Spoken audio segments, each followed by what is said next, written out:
I'm Rachel Scully. I'm a digital interpretation manager at Shell, and I did a master's in Basin Evolution and Dynamics here at Royal Holloway. So after leaving Royal Holloway, I had a couple of small jobs, but after a couple of years, I basically worked in a company that developed software, commercial software in the oil and gas industry. And my first job was really to teach this software. So obviously I had to learn how to use this software. And then I would go around we'd have public courses, or I'd actually do a lot of traveling overseas in Europe. That really got me excited about travel. I was going to places like Stavanger for the week, I was going to Germany for the week, I'd go to Cairo for the week, Nigeria for a week, just to teach a course. And then after that I got the opportunity, so I moved to Nigeria, spent over a year living in Lagos. And then after that, moved to New Orleans for 5 years. Other than just living in New Orleans and working for Chevron, there was a hurricane while we were there. So being exposed to natural disasters and the impact that can have on you. So yeah, having to leave home with a 3-month-old baby is a bit of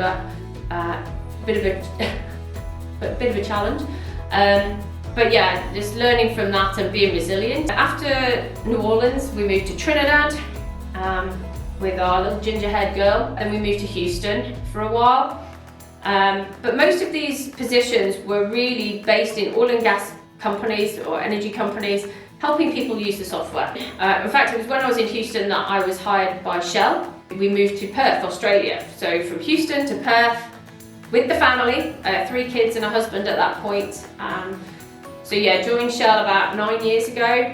And my first job was to learn their software, so something very different there is Landmark had commercial software, and when I moved to Shell they developed their own, so that's quite different. I moved to the UK to be a bit more of a global lead for all of the consultants that were doing that type of work.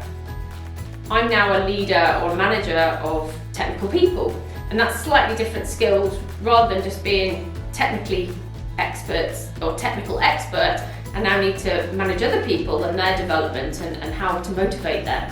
That has started to inspire me and think about the next generation of how I can inspire or other people and what it is that inspires people to go into STEM roles and stay in them. As I've become a leader in the last sort of 5 to 10 years, I've seen it more, and that's probably the lack of progression of female leaders. Some of the things that I realise when I see a room full of women in a meeting room and people comment on it, as opposed to nobody ever commenting on a meeting room full of men, it's a complicated thing. There's no right answers. I have had challenges and I've overcome a lot of them, but I think just really support each other, whether you're male or female, and yeah, ask for help.